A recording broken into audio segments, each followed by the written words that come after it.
Don't wait, they meet. Yeah. Yes. All good? Yes, sir. All right. We will call this meeting to order. Good morning. It is Wednesday, September 10th. And today, this is the Manatee Transportation Disadvantage LCB meeting, and I will call this to order. We'll start as we always do with the pledge of allegiance. Please stand if you are in. I pledge allegiance to the flag of the United States of America and to the republic for which it stands, one nation, under God, indivisible, with liberty and justice for all. Go around the room, let's start with Brett. Go that way. Hi, I'm Brett Gottschalk. I'm here representing the Agency for Persons with Disabilities. Good morning, everyone. Alida Mojic with Department of Children and Families.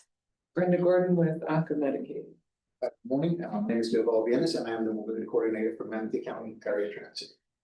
Katie Shepherd, Manatee County Area Transit. Stormy Bird, Manatee County Area Transit. Benita Zarm, the operations chief for Manatee County. Jack Ruart, Manatee County Veterans Affairs.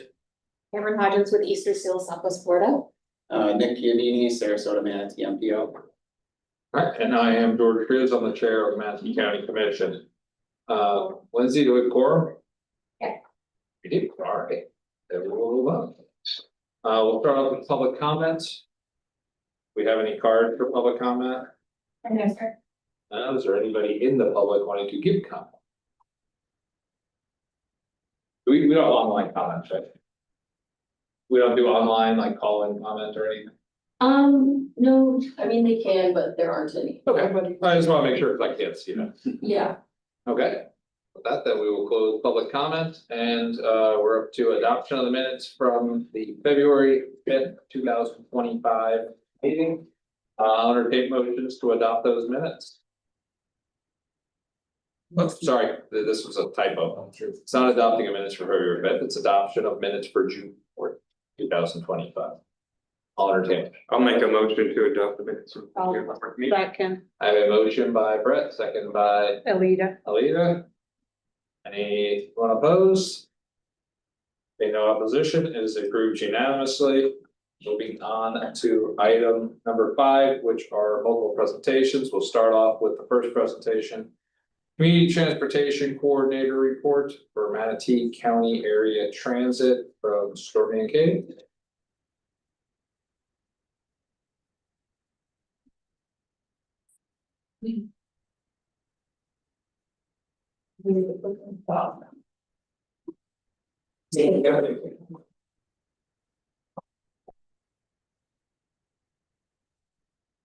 Okay. This is our quarterly report. Area Transit Ridership Report. Yeah, we can close, so So we're gonna turn back to you.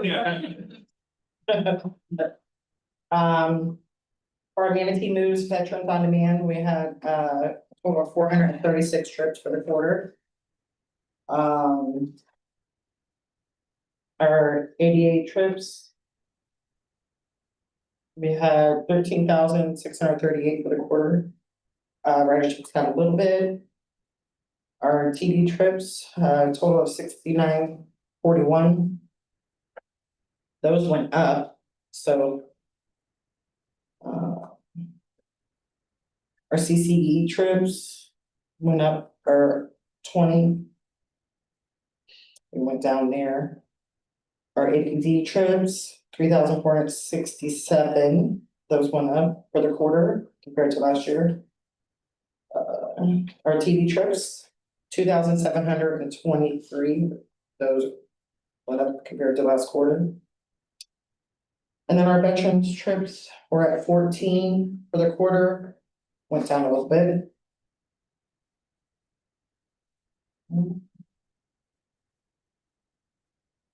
So our overall ridership, 20,579 trips, which overall we were ahead compared to last year's.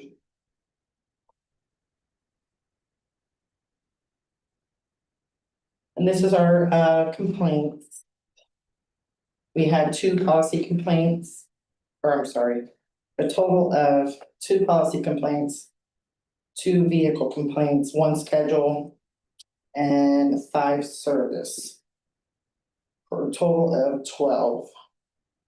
Which, same as last year, last quarter. Or last year's in this quarter. And our accommodations, we had a total of 15.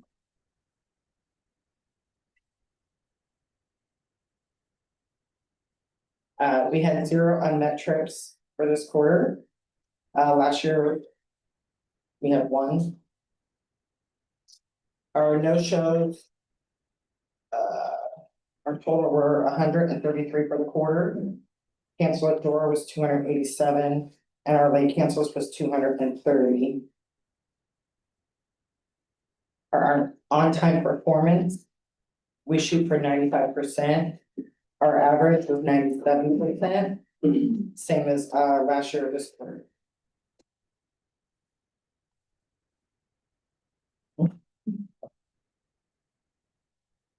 All right, good morning. So this report that you will see here is the overall new registers for our services. This is anyone who's registering for ADA, TD, our Port Manatee shuttle, or our agency trips. So we have people that register under the Agency for Persons with Disabilities, that have a Medicaid waiver, and our community provider, community care for the elderly. So for this quarter, in April, we had a total of 28 new registers, in May 42, and June 25, for an overall 95 for the quarter. Port Manatee, we only see a few Port Manatee registers every month. So April, we didn't have any, May 1, and June we had 3. And then our agencies, we had 2 for April, 7 for May, and 2 for June. Next slide. And then this slide here shows you the breakdown of how many have taken trips. So our ADA and TD clients register that took trips for the quarter was only 11, with 68 of the total haven't taken a trip within that month that they registered. Most of them take trips within the first 3 months after registering. And then you'll see we have people that register as a personal care attendant or an escort. And there you can see that typically most of them do take a trip within the month that they're registered, with only 1 for the quarter that did not. And at the bottom, you can see a breakdown of different reasons on why some people may not take trips. Either they register towards the end of the month, they register as a secondary transportation provider, or they could, have Medicaid, so they utilize Medicaid's transportation, or if they're outside of our agency zone, and they don't need, they want like a casual trip or something like that. And then we haven't had any declined service. Most of them typically just have Medicaid and use Medicaid's transportation. And the trips since the follow-up call,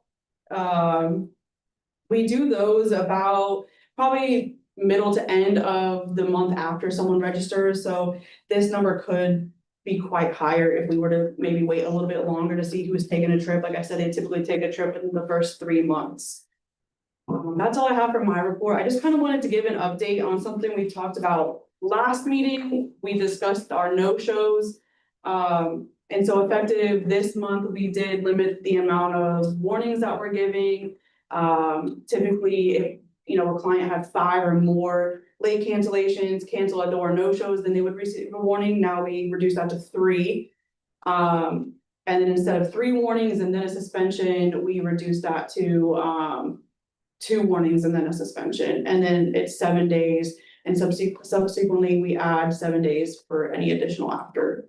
So hopefully in the next meeting in November, we'll see a little bit of improvement there. But that went into effect September 1st. And that's all I had. Oh, this is cute. There's no slide, there's no presentation for this, right? No. There's just the one there. Oh.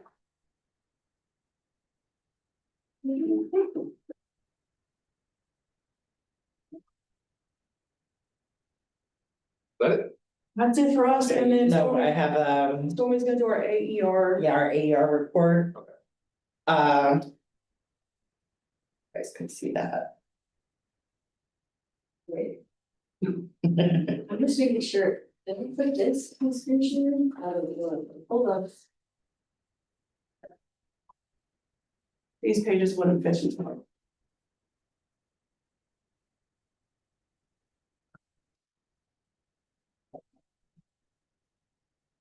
Like whoever put the Mr. Bean gift on,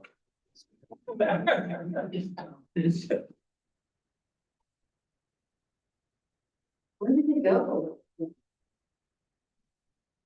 I can just read it. Okay, sorry, oh, no, I got this. Here it is. They're in the packet, right? Sorry, where did you? It is in the packet, yeah. Packet, yes. Okay. Okay. This is our actual expenditure report.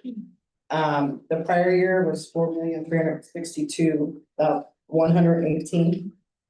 I'm sorry. I'm gonna rephrase that. 4,408,192. This year is 4,362,118. Which consists of Easter seals, and this is just reporting the like donations, local non-government. It doesn't, and nothing federal.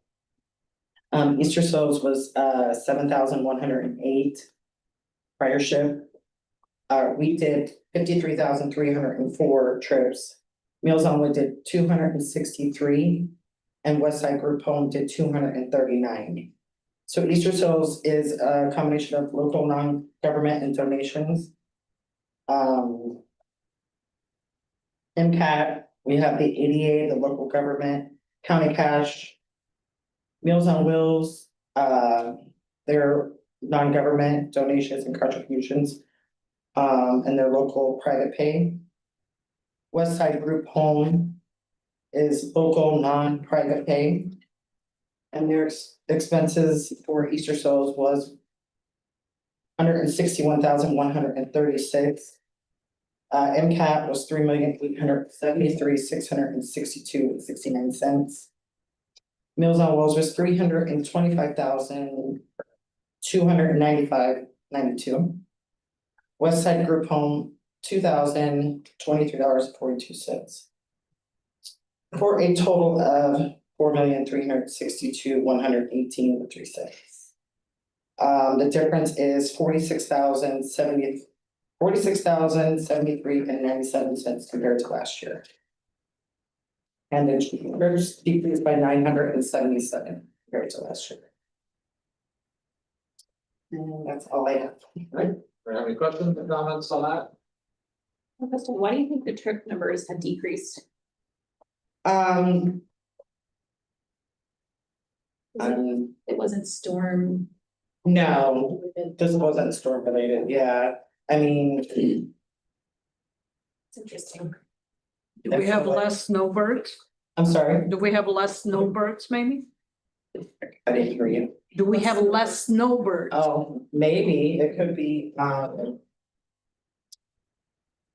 feel like people maybe moved, I don't, because of the storm, you know, they lost their homes and stuff, so. Yeah.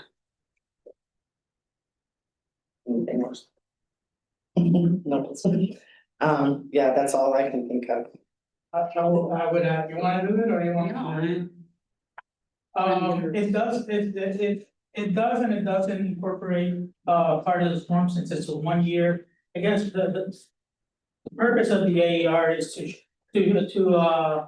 inform the TD Commission of the expenditure that the system as a whole to provide the service, cost for the last year. The due date is September, so it incorporates from September of last year to September of this year. So it does kind of capture that downpour of the hurricanes.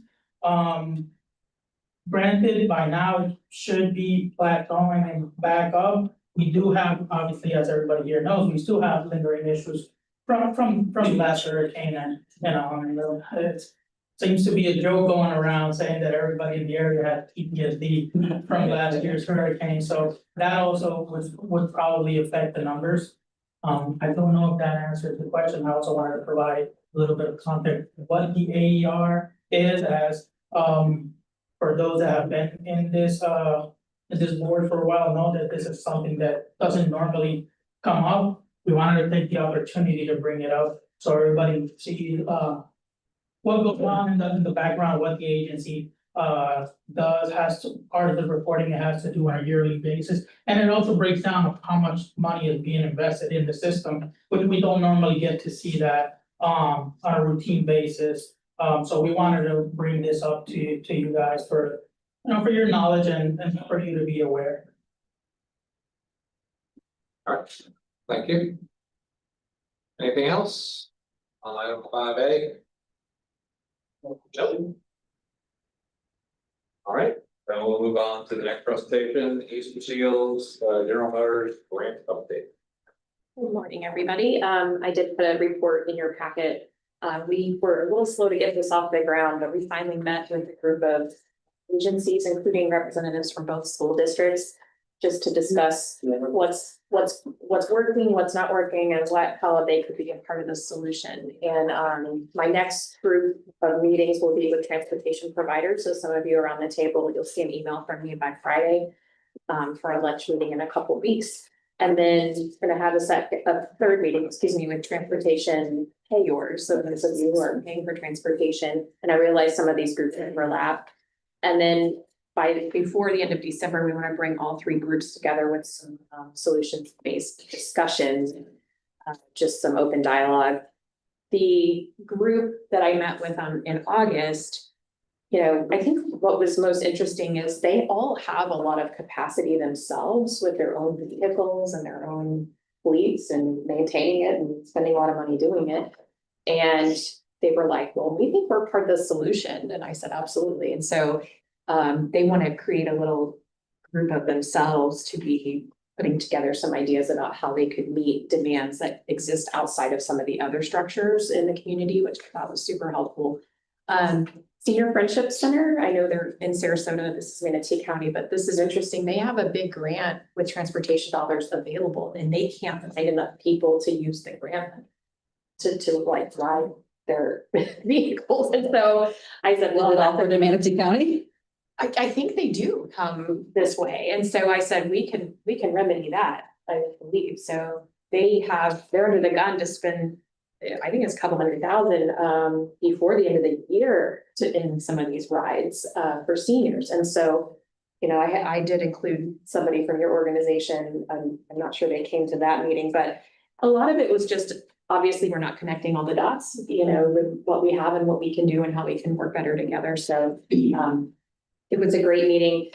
Also, similar to what I heard in this first meeting in Sarasota, they're struggling with serving South County and their more rural communities. I know here we had the same conversation for out east. And so it was good. Some of the agencies that weren't there, like the Haven also has a big fleet, and some emergency came up and their person couldn't come that day. So there's more conversations to be had, but I appreciated their willingness to be a part of the solution and a bigger discussion. So we're just kind of taking each group one at a time and then bringing everybody together sometime around the holidays, which I know isn't great, but here we are.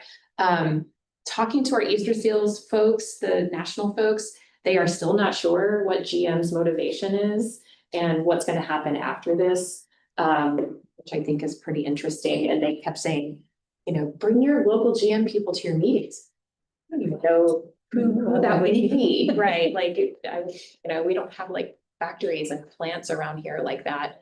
If you guys have any ideas about a GM representative, I'm thinking like, not the car dealerships, right? It's just, but who would that be? They're trying to get them more engaged. So we're just continuing along on this kind of collaborative solutions-based effort. And you will see some emails from me very soon. Thank you. Thank you. Any questions, comments? There's no action on this, just presentation, update. Seeing none, we'll move on to the FDOT report. All right. Hi, this is Dale Hansen with the Florida Department of Transportation. Victoria Upgrove was not able to make it today, so I'm sitting in for her. So I'm looking at her notes regarding the federal grants for federal fiscal year FFY 25. FTA sections 5310, 5311, and 5339 applications that we received this past December. We received them from agencies of Manatee County Area Transit, Easter Seals Southwest Florida, and Sunrise Community of Bradenton for your area. All have applied for 5310 funding, which is for seniors and individuals with disabilities. The good news is all those three agencies' applications have been recommended to central office and are awaiting approval. They have not yet been awarded, but the district office has recommended it, and we're just waiting back to hear from central office. So hopefully within the next few months, we will hear something back. Separately from a training opportunity, we are having our grants management and funding webinar. And what that is the kind of like a grants workshop of, hey, you're going to be applying for another round of opportunities to apply for federal funding through those FTA sections I just mentioned this upcoming December again. And so we're having a webinar on September 18th. The DOT is hosting it, and you can attend virtually. It's just in the morning time for a few hours, and it's to learn how to apply for FFY 26 state fiscal year 27 Federal Transit Administration grants. The registration, however, is in 2 days on September 12th, so you'd have to register by 5 p.m. Any of those that are applying, remember that the deadline is December 12th at 5 p.m. And that's all I have. Any questions, Dale? Yep. Thank you. Dale, this is David, can you send me the save the date so we can forward out to the members, just in case any of them wanna participate and haven't received the email? Yeah, sure. Thank you. You're welcome. Anything else? All right, thank you very much, Dale. And now I will go to David for the MPO staff report. It's Nick. I can do it. Oh, you're doing it. I guess that's, Yeah. that's gonna be one of my updates. Why am I even reading this? We're doing February minutes. I typed was either, so I'm very disappointed. It's okay, in myself. It's okay. She said it, it's okay. It's okay. Well, yeah, I guess that's the most obvious update, as David mentioned last meeting, kind of phasing me into taking on the MPO role in this committee. David's gonna help me with the transition, and I'm looking forward to learning more about the process and getting to know all you better. As far as the MPO updates, our long-range transportation plan recently finished its public comment phase. It's still in draft form, but is available to view on our website at mympo.org. And other transit-related updates is we're looking at sometime later this year or early next year, kicking off a regional transit study. We want to look at transit and looking at recommendations to agencies for improvement or best practices. We're still kind of working on the scope and what that may look like, but it's something hopefully we'll be hearing about once we get the scope more finalized. And got that, just looking forward to be here and getting to know everybody. Welcome. Any questions, comments for Nick? Or David, since he was the one. David, do you have anything else? I'll add a sentence or two to that. As you all know, the TD conference, at PTA conference was, last week. Oh, yeah. Last week. Going to what you mentioned, Karen, it was brought up by multiple agencies, multiple staff, from transit agencies to MPOs that attended. The issue of the connectivity within jurisdictions and externally. So it is something that seems to be coming up more and more. So it's on the CTD radar. There is no real solution, given the funding restrictions as to how you buy the vehicles and stuff like that. So as part of your research, as what you're doing, it may be good to look at that, how other agencies can help bridge that gap. Since it seems to be an issue not only in our area, but in the whole state. So everybody seems to be running into that same issue. Other than that, the CPD had I think they mentioned there was 4 new commissioners in their board, so they said be on the lookout for changes and updates to the whole process and system with new eyes and new input from different people coming into the commission. I did bring up again, as we all know, the issue with the evaluation forms that we have to do every year. They told us that they are actually looking at it this year. So hopefully we'll have an updated workbook for the evaluations. They didn't give us a date, but they did say they were looking at it. I just wanted to bring that up to everybody, and that the commission seems to be going through a transition and an update period, so we're hoping for the best, and we'll see what the future brings. Alright, thank you, David. So technically it wasn't wrong. Yeah, it's both. I see that. Okay. Yeah. Any comments for David or Nick? No, alright, then that's the end of the presentations, we'll go once around the table, we'll start on this side this time, Patricia, any comments? No, we just are looking forward to our on-site monitoring this Friday, with all of our vehicles with Manatee County, so. And still waiting for our F-5310 vehicle. I tried to push it. Yeah, I was, we're gonna get it, we'll be thankful for it, we will be applying this year. Good. Bus. Question, does anybody have the data on how many people with disabilities or mobility impairment that anybody is transporting to work? To a vocational, not like an Easter Seals, but like a place of employment? So in our report for just MCAP specifically, this quarter, we transported 3,525 well, it's not people, but that's how many were performed to go to work.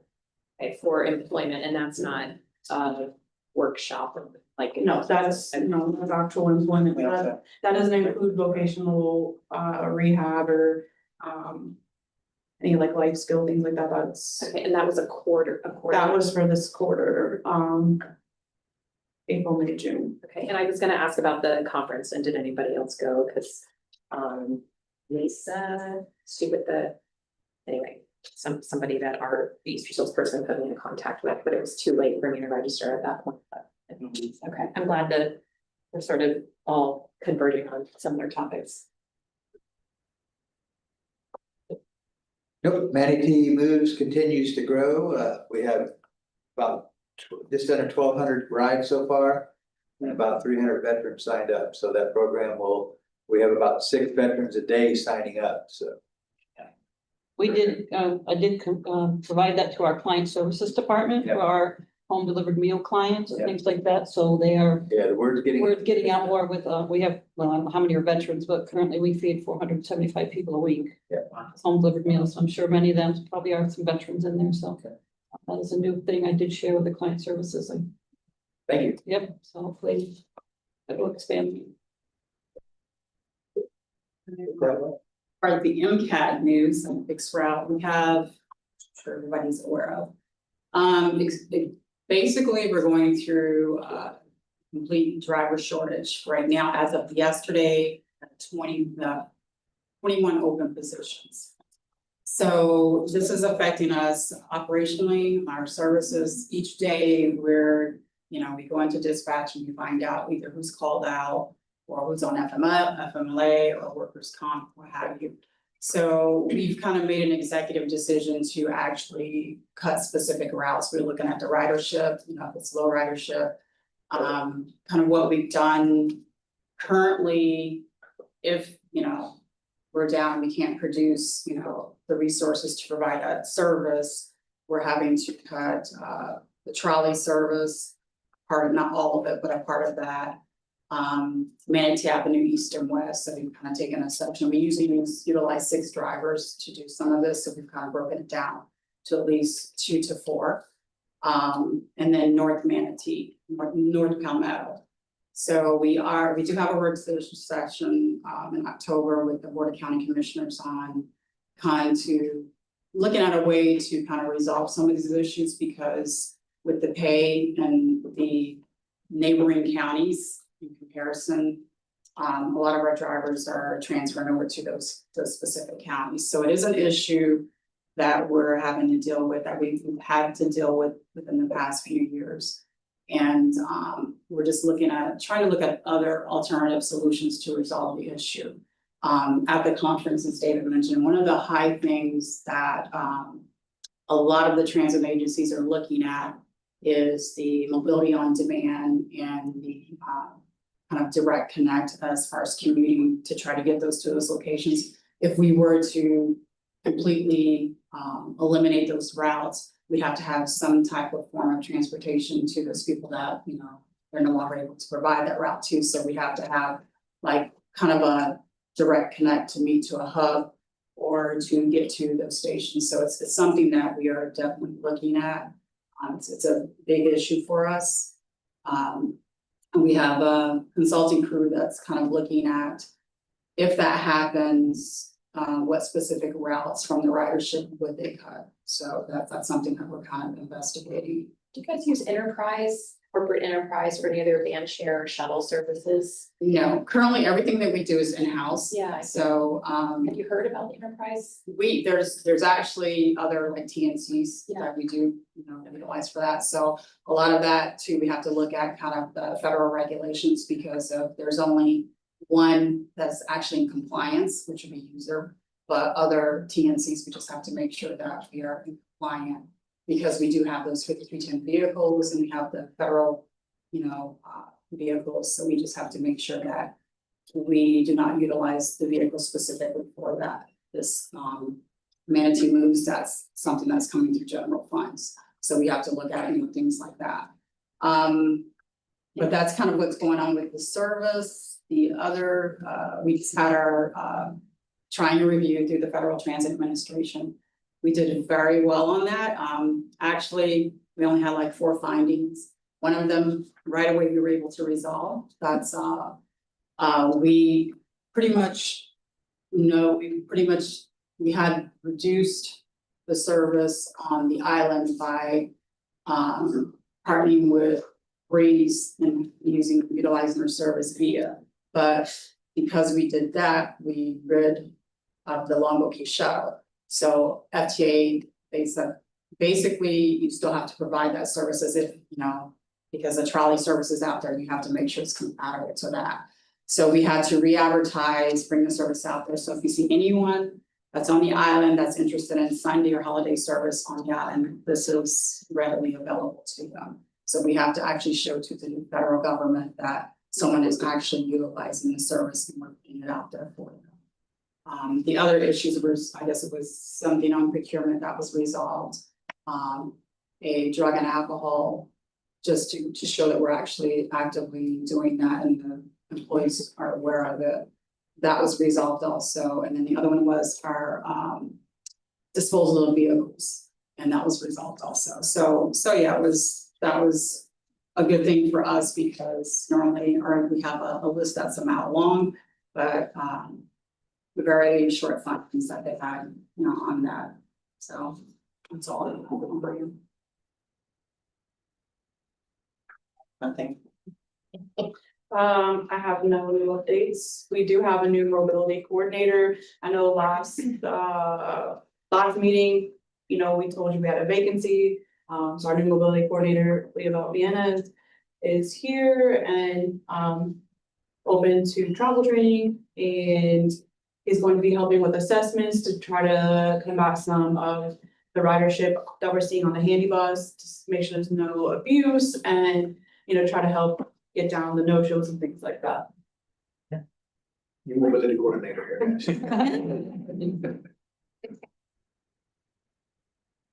That's it. Hey, good morning. Sorry, I was running late this morning. My name is Neil Keith. I'm sitting in for Kim from Career Source. She's at a statewide workforce conference. Good to be with us today. So here I am. Anyway, Want to just say one or two things real quick. One, kind of a real focus for Resource going forward this next year is going to be a focus on apprenticeships. So you'll probably hear some more about that. And perhaps maybe part of a solution that you were talking about to driver shortage might be some sort of a focused effort, job fair. We have one. Should we have them? You have something like We that? have one coming up in October. It's shocking someone else thought of that. Anyway, but so anything we can do to partner with you guys is great. Thank you. Thank you. I have no. Good. Happy to be here. If you don't like these. And I want to thank you all for your continued hard work, trying to get people around Manatee County safely and affordably. Next meeting is Wednesday, November 12th at 10 a.m. You're in this room. If there are no further comments. I'll add something to it. You're really pushing your luck.